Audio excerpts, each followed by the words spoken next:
Welcome to our live training session number 30, part 4. In this video, we're going to be taking a look at how to dial in our fuel and ignition timing, as well as our MIVEC, or the variable cam timing, at wide open throttle conditions off of the wastegate spring level. We're going to have a lot to cover in this live training session, so let's jump in so we can get started.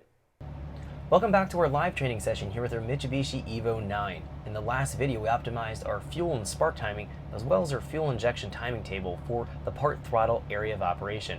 Now we're ready to take a look at our wide open throttle tuning for the wastegate spring level on pump gas. So we're going to go through, optimize our fuel table, set this up, optimize our spark timing, take a look at setting up our knock control of the knock floor, as well as setting up our MIVEC timing. We can find that we can set that up properly on the wastegate spring just as efficiently as we would at higher boost levels. So we're going to take a look at all of that in the video. Before we do anything else though, we need to go in and start to take a look at our acceleration enrichment.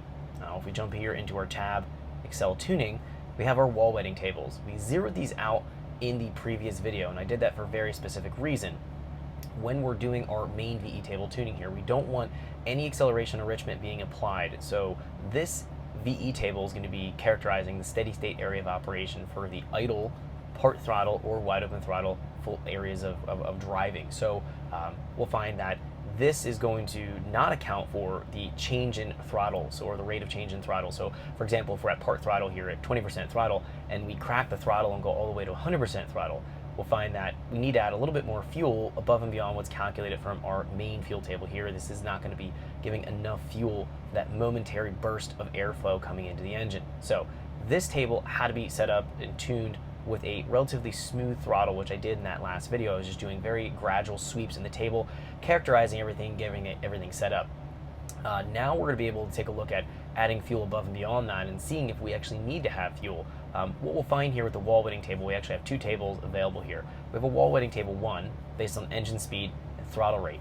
Wall wetting table 2 is based on coolant temperature and throttle rate. If we actually take a look right now, I'm off the throttle. We can see our little purple tracer is going to be showing us our position where we're at. If I hit the throttle, we can see that it jumps into the positive throttle rate. It's going to be the rate of change in the throttle, depending on how much I move it and how much I move the throttle open and how quickly I do it. That will change the throttle rate, or the delta throttle. So you can see if I'm huge change in throttle, it can jump all the way up here to 500. And we also see we have a negative area here. If I hit the throttle, it comes back. This is going to be accounting for when the throttle plate actually closes and goes the other way. Instead of opening, it's closing.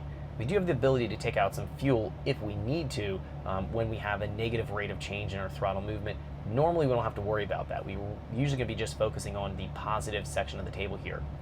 So the reason why we have two tables is this is going to be characterizing the warm engine operation. So the wall wetting table 1 is going to be when we have a warm engine.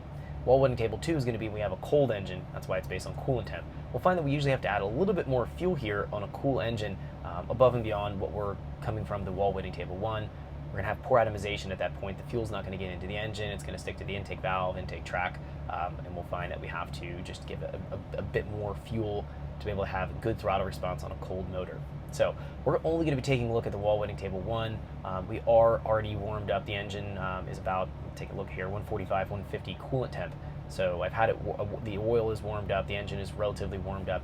So we're going to fire it up, and we're going to be setting this first. Thanks for checking out our teaser clip. If you want to see the rest of this video and more than 500 hours of current EFI training we have to offer, make sure you click right here. If you want to go and check out more teaser clips from this training course, click here. And you don't want to miss any of the videos we're going to be releasing on this channel, so make sure you subscribe and click here.